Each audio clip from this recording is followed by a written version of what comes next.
complete? I don't see Miss Yvette. She's Anna Sarah. Okay. I'd like to welcome you, and for something like a welcoming line, I usually start with a question. As you entered the main entrance, no, and you must have taken notice that this church formed part or one of the historical landmarks of the town. And there is a historical marker that is something like colored black with enough of the text that can probably just say enough of what can be just known outright as you visit the church. Would there be anyone who can sort of recall what's the title of the landmark and what is actually the year inscribed on the second line? Yan ang baga sinasabi. Basilica ng San Martin ng Tours. Yes, and then what is the year inscribed in the historical marker? 1575. You are right, no? You will have a balisong from me later on. Wow.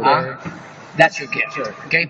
Now, I always start this question or with this question in as much as many of our guests, no, it's not only this type of or this group that we entertain in the past many years, because I've been into this heritage advocacy in the last more than 20 years, no, and for that matter, every time we would have to entertain students, no, whether one bus, whether up to 25 buses, I would always start with this question because I'd like to find out exactly who among the students would have to be a little bit as too concerned about what can be the place to visit and how important the historical presentation is.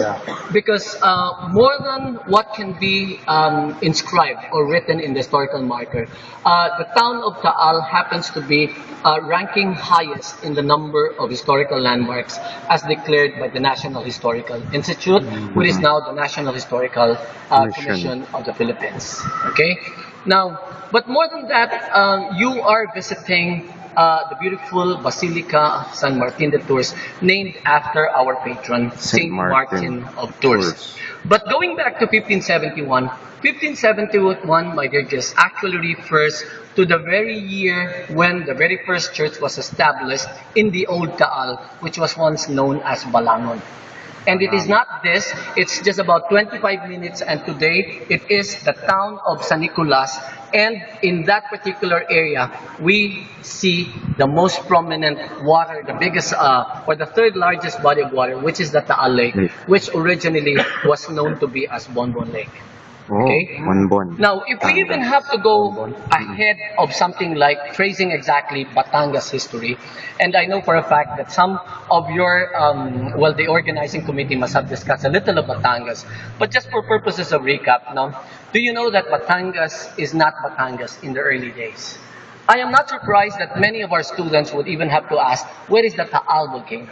Because there are still those old people, there are still those even students who are just too aware that when you say Taal, you say about something about the province. Not just the volcano, because the volcano is something like the most prominent landmark there in the lake, but more than anything, you talk about something like Taal as once referred as La Provincia de Taal. Similarly, that after that particular description and after that particular recognition, it even not even Batangas, but there was even a time when Batangas was being referred as Región del Kumintang.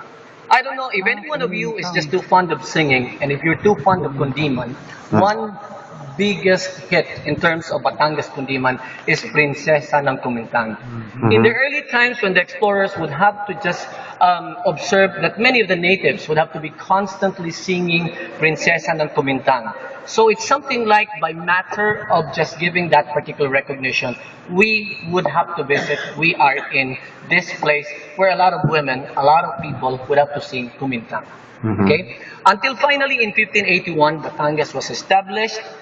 And from that time on and up to the present, Batangas is the province. Batangas coming from the word batang, which means logs, and for which you are too familiar with that river that you saw somewhere nearest SM.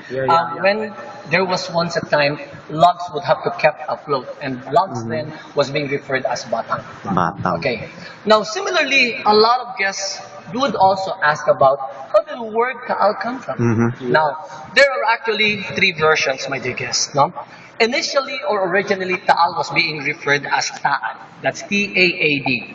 For which, when you say Taad, it's actually being referred to the top three layers of a sugarcane plant. Okay? Kanang sa taas, sa dulo, you cut the leaves, and then the next three layers, that's the one used for planting. And when the early explorers were asking the natives, what is this place? Maybe because of illiteracy, they only thought of something like what was being referred to what they were holding. So the response was Ta'ad. In another case, Taal then was referred as Talan. That's T-A-L-A-N. And Talan was something like a similar plant to the talahib that grew in abundance along the riverbanks of Pansipit River. If later we will be able to have a chance to just view a portion of Pansipit River, the river that may be flowing to the western part, which is to the sea. No? There was once a time that this was once a wide channel of river wherein all the ships could sail back and forth in and out of Batangas Bay or Balayan Bay and to the waters of Taal Lake. Okay? And for that matter, as they would have to pass a certain area where this is seeing or upon seeing an abundant growth of this Talan, they declare we are now in Talan. Okay? However, for the many historians, they claim that when you say Taal, you are native. You are genuine, you are true to a place. Okay? So in my case, if I would have to even proudly declare, ako'y Taal na Taalenyo, ikaw ay Taal na Bisaya, Kapampangan. ikaw Taal na Kapampangan. Okay? So in that case.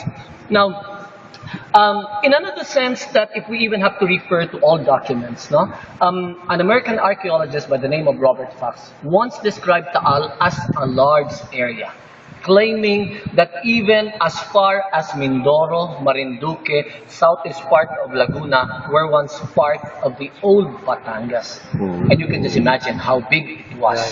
Now, similarly, that when you even have to refer to Taal then, Taal may just be a smaller place this time, although it may just boast of the abundance of old houses. But Taal was once another larger area until the later part of the mid or the 1800 when all of the 5 towns surrounding Taal now, like San Nicolas, Lemery, Agoncillo, San Luis, and Santa Teresita, all these 5 towns were even once part of the old Taal. So ang laklawak-lawak ng kinasasakupan ng Taal. As you get inside this basilica, something like if you look around, you will be happy to note that, well, it's a good thing that the church is properly restored. Restored in a sense that how it appeared in the glorious days.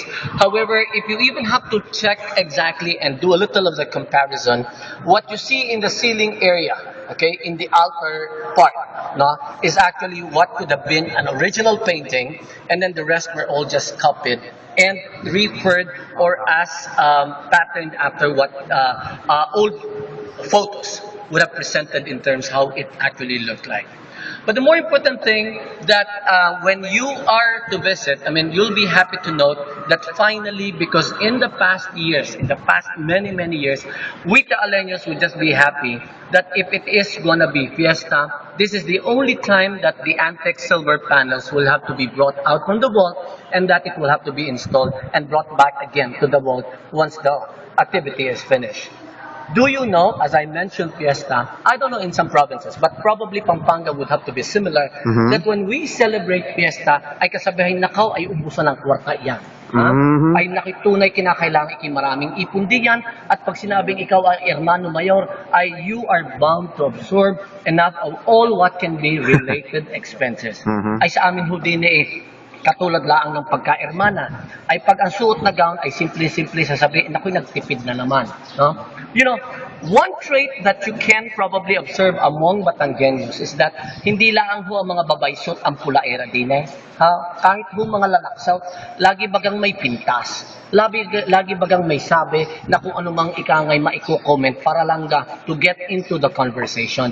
And I just wonder if you have made some observations, ang mga hayop na Batangueño ito'y kumag-usap, akala mo ba lagi nagbababag? Bababag is away. Okay? Lagi akala mo'y pangagat ang ngipin at lagi nang akala mo'y sigawan na sigawan. But the truth of the matter is the exchange of conversation is just highlighting of what can be not as an exaggerated issue, but more importantly is the eagerness to interact with one another.